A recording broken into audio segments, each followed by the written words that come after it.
네, 오늘의 첫 순서는 방금 전에 말씀드렸던 대로 1월 효과는커녕 오히려 주가지수가 2,800포인트조차 위협을 받고 있는 수급 불안 상태가 지속이 되고 있습니다. 이런 약세장에서 어떤 대응이 필요한지 전문가 모시고 확인해 보겠습니다. 최수창 교수께서 나와 계십니다. 교수님 안녕하십니까? 네, 안녕하세요. 네, 방금 말씀드렸지만 최근에 그 화불 단행이라고 뭐 나쁜 일은 한꺼번에 온다는 것처럼 왜 이리 우리 시장에 악재가 많이 부각된지 참 믿기지 힘든 그런 국면입니다. 하나하나 풀어보겠습니다. 먼저 오늘 청약이 마감되는 LG 에너지 솔루션 수급 부담 어떻게 좀 해결이 될까요?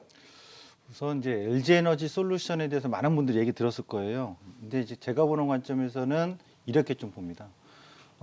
일단 그 지속적으로 매도해서 실탄 확보했던 자금은 어느 정도 일단락 됐다. 이제 매수 전환이 들어올 거냐 안 들어올 거냐잖아요. 이 부분에 있어서는 저는 순매수 전환이 예상이 됩니다. 그러니까 환불일 이후부터 실적으로 이 매수세가 다른 쪽으로 확산이 될지 아니면 LG 에너지 솔루션에 집중 매수가 될지 이 차이만 있을 뿐이지 기관들의 그동안의 실탄을 매도했던 것은 일단락되고 환불일 이후 그러니까 다음 주부터 특히 상장일이죠.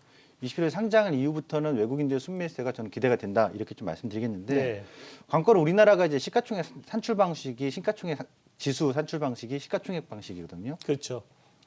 1월 3일에 시가총액이 종가 기준으로 2,195조였습니다. 예. 어제 전일 종가 대비 2,106조입니다. 약 지금 90조. 코스피만 말씀하시는 네, 거죠? 코스피만 말씀드린 건데 종합주가지수 약 90조 원 정도가 빠졌죠. LG에너지 솔루션이 지금 100조 얘기가 나옵니다. 네. 결국 그것에 대한 상충이 될 수 있는 부분이 있는데 그렇다고 지수가 이제 이 설명드리면 지수 산출 방식 조정 방식이 있기 때문에 지수에서 당장에 그것이 반영돼서 급등 나오지는 않겠습니다만 100조짜리가 다시 탄생된다는 얘기면 결국 기관들의 순매수세는 도망가는 게 아니라 그걸 받을 가능성이 상당히 높다고 봐야 되겠죠.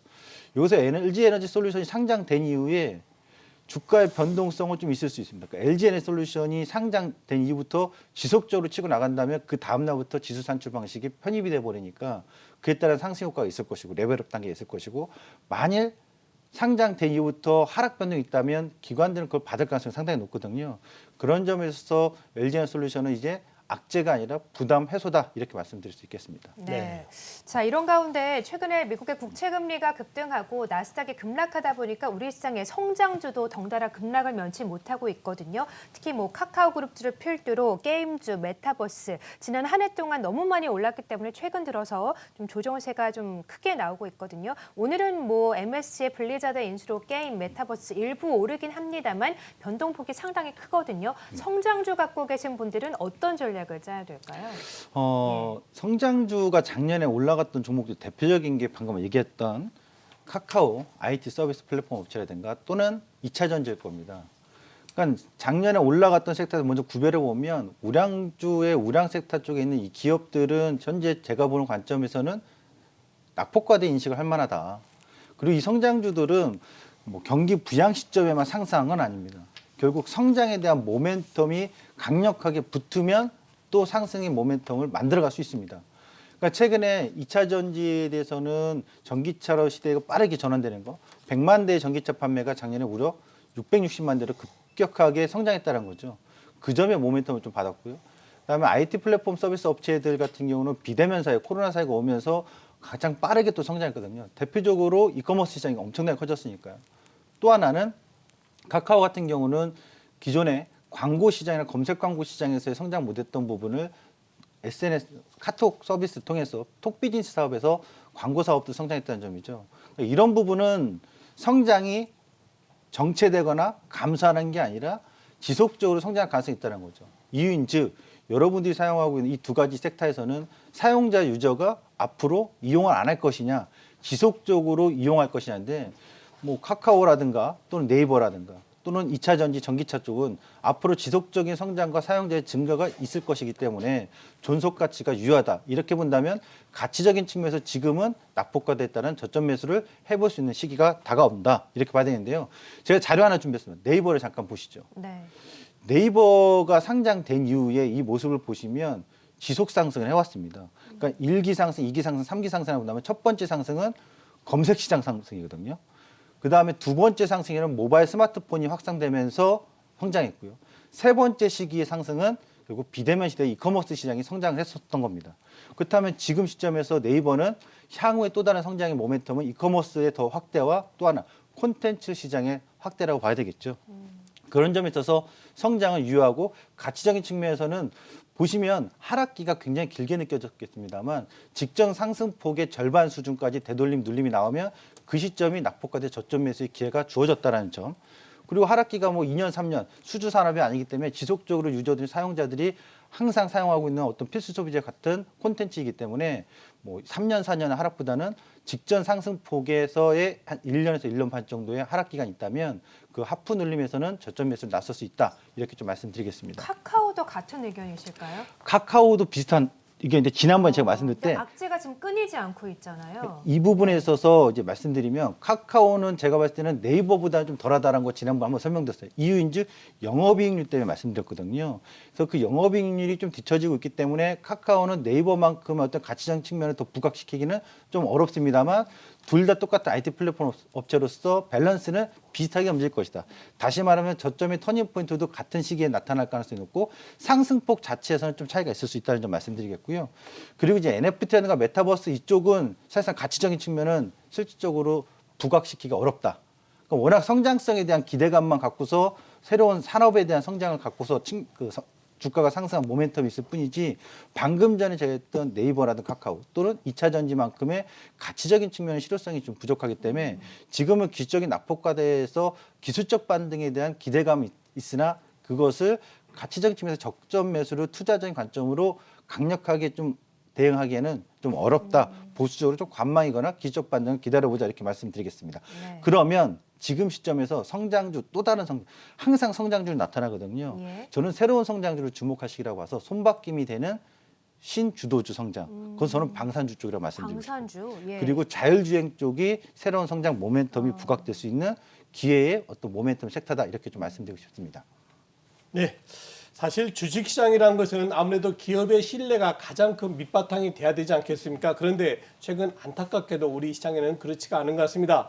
카카오 경영진의 도덕적 해이라든가 또 오스템 임플란트의 직원 횡령 그리고 뭐 심지어는 신라제이라든가 일부 제약회사들의 그 분식회계에 대한 의구심 등등 온갖 악재가 다 부각이 되고 있는데요. 이렇게 되면 아무래도 신뢰도 회복하는 면이 좀 시간이 걸리지 않겠습니까?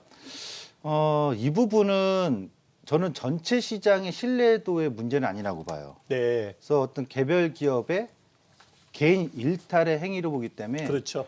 전체 시장의 좀 악재로 반영하는 것은 제한적일 것이라고 봅니다.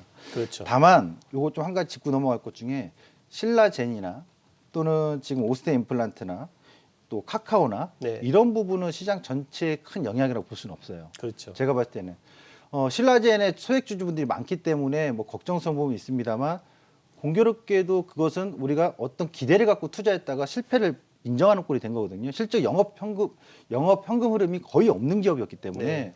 그러니까 바이오 같은 경우는 뭐 아니면 도 시기였거든요. 이 부분이 전체에 영향을 미칠 수는 없다고 보는데 관건은 이거 하나가 있습니다. 셀트리온입니다. 셀트리온 헬스케어에 대해서 지금 뭐 증선에서도 논의를 하고 있다는데 벌써 네. 3년이 넘게 하고 이게 있거든요. 오늘 논의가 또 연기됐다라고 네. 하면서 주가가 또 오르고 있잖아요. 예. 이 부분은 자승자박 결자해지가 필요하다고 봐요. 왜 그러냐면 실질적으로 상장을 시켰을 때부터 회계 처리 방식에 대해서는 알고 있었을 거예요. 제가 뭐 내부적으로 거래소의 관계자는 아닙니다만 충분히 기업의 검토를 해서 상장을 시켜준 이유가 있고 그런 식의 회계 방식 처리한다는 건데 그 부분을 지금 고의적인지 아닌지 찾아서 상장 폐지 결부로 간다? 그거는 앞뒤가 좀 안 맞을 것 같고요. 또 하나는 신라젠과 비교하면 연기금이나 외국인 투자자가 상당히 많이 셀트리온 기업에 투자하고 있기 때문에 실질적으로 제가 보는 개인적인 의견에서는 상장 폐지의 가능성은 거의 제로에 가깝지 않을까. 그렇죠. 그러면서 지금 주가가 하락하면서 오히려 합병을 준비하고 있는 셀트리온 대주주들은 사실상 속으로는 조금 웃음 미소라기보다는 뭐 긍정적으로 생각할 가능성이 높다.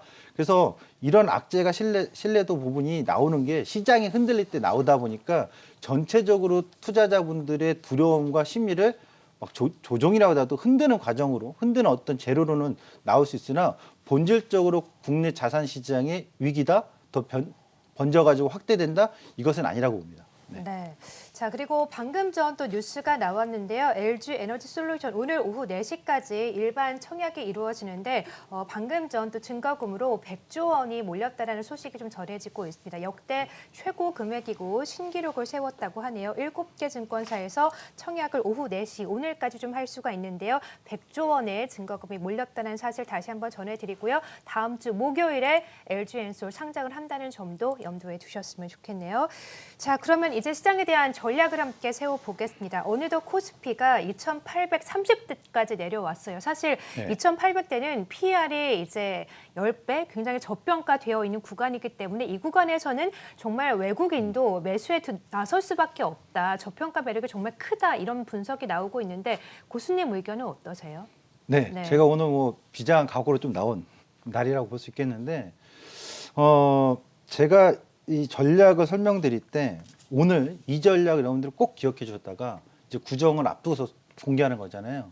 광복절이나 추석쯤 되면 확인되실 것 같은데 지금 시장에서 심리적으로 흔들 필요는 없다라고 봐요. 그동안에 제가 뭐 긴축에 대한 얘기 다 했으니까 그것은 제외하도록 하고, 그럼 무엇을 봐야 되냐면 투자 대안에 있어서 개별 주식을 찾아서 개별 수익을 따서 빠르게 수익을 회복하려고 하는 분도 있을 텐데 그러지 마시고 지금의 투자 대안은 가장 투자 자산 중에서 가장 안정성이 높다라는 밸류에이션을 찾으면 되는데 그것은 결국 코스피 지수거든요. 그래서 제가 봤을 때는 지금 코스피 지수가 어제 코스피 거래소에서 KRS 거래소 나온 지표를 보면 PBR이 1.1배였습니다. 그렇죠. 예, 그렇다면 지금 또 하락을 했기 때문에 PBR이 더 낮았을 건데요. 그렇겠네요. PBR이 네. 1.0 근접하거나 1.1 하회를 하면 지수 저점 영역이 나올 것이다라고 좀 보고 있습니다. 그래서 밸류에이션상 이 부분을 보는데 이거는 다는 사실이잖아요. 새로운 기준점을 하나 보도록 하겠습니다. 자료를 보시면 이 영역을 좀 활용했습니다. 첫 번째 이 자료에서 보시면 A 지점과 B 지점이 있습니다. 추세의 흐름에서 A 지점과 B 지점은 경기 부양 시점이었습니다. 그리고 추세 상단 빨간색 보면 C 지점이라고 있는데 이 C 지점은 결국 PBR이 1.0을 근접했을 때의 지점이었습니다.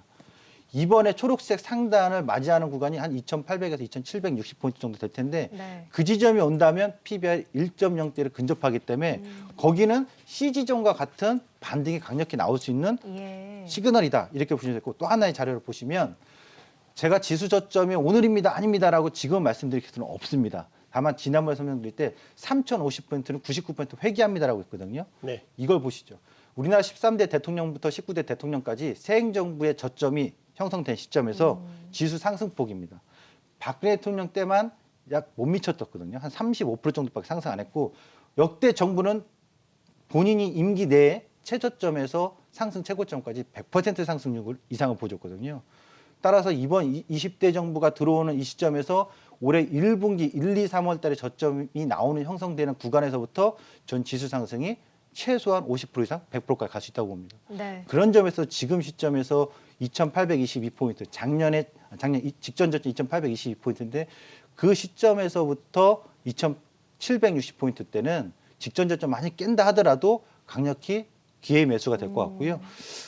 이거 한 가지 잠깐만 잡아주시면 좋겠는데요. 네. 차트를 보시면 이 비교를 했으면 좋겠어요. 차트를 보셨으면 좋겠는데 니케이입니다. 재작년 12월 달부터 오르고 내려오고 지금 사실상 박스죠. 그렇죠. 그래서 그러네요. 네. 박스입니다. 그래서 이 박스 하단에서의 터닝포인트 예상하시면 될 것 같고 그다음에 중국 증시를 보시죠. 중국 네. 증시도 마찬가지입니다. 박스네요. 박스입니다. 예. 국내 증시만 그 올라갔다가 보시면 12월 달부터 올라갔다가 빠진 이 올라간 폭이 워낙 컸기 때문에 빠진 폭이 커 보이는 거죠. 실질적으로 제자리로 왔기 때문에 지금 시점은 위기가 아니라 기회의 매수를 꼭 하셨으면 좋겠습니다. 네, 알겠습니다. 사실 말씀해 주신 것처럼 대선이 있는 해는 항상 주식시장이 상승하는데 새 정부에 대한 기대감으로 오르기도 하죠. 올해는 또 어떨지 기대를 좀 해보면서 시장 바라봐야겠습니다. 지금까지 최수찬 고수와 함께했습니다. 고맙습니다. 네, 감사합니다.